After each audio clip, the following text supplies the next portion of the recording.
Up there, in the sky, do you see that bright star? Yes, that one. That is Vega, and it belongs to the constellation of Lyra.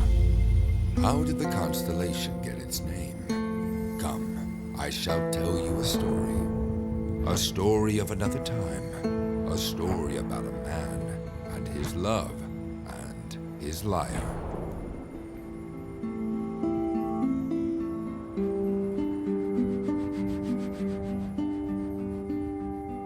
It was a time of despair. Orpheus, the greatest singer of all time, whose lyre had calmed heroes and beasts, and whose music had conquered even the man-eating sirens, had returned to his native Thrace. And there, next to the great river Hebrus, he lamented.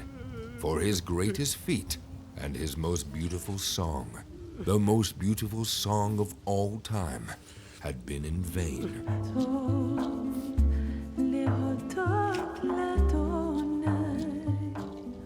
Yes, he had charmed Hades himself.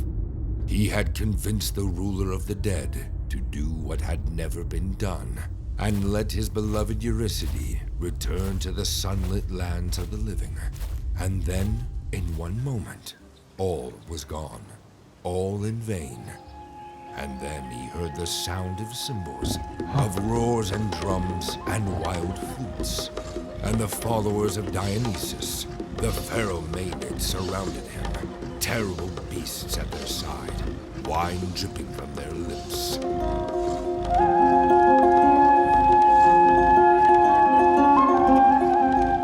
Come with us, they cried. Come and feast and drink and lay with us, and we will make you forget your Eurydice. Come and sing the name of Dionysus.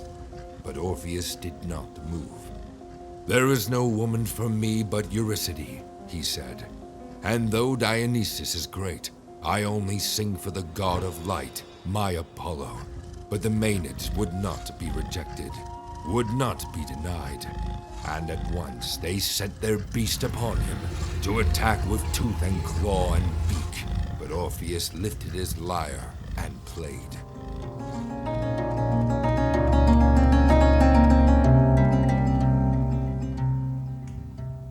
And as he sang, the hounds and the vultures stopped their snarling and came to rest at his feet, enchanted by the music.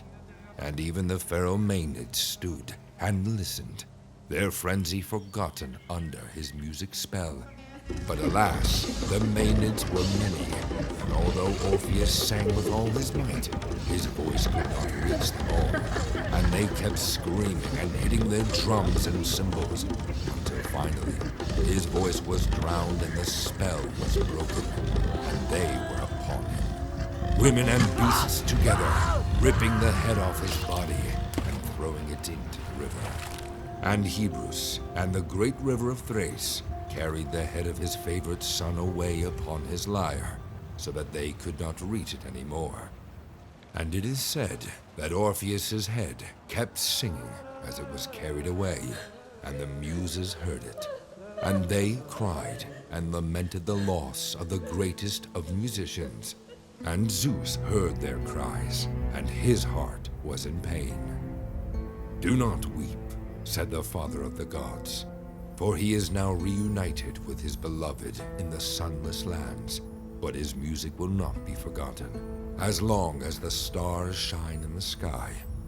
And thus he took the golden lyre, the one his own son Apollo had gifted to Orpheus, and placed it among the stars, to forever sing its lovely song in the night sky, as the constellation of Lyra.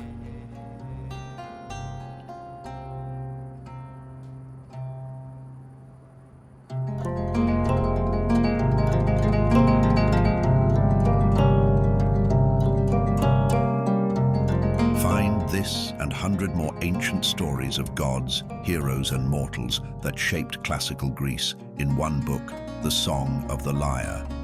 Order now.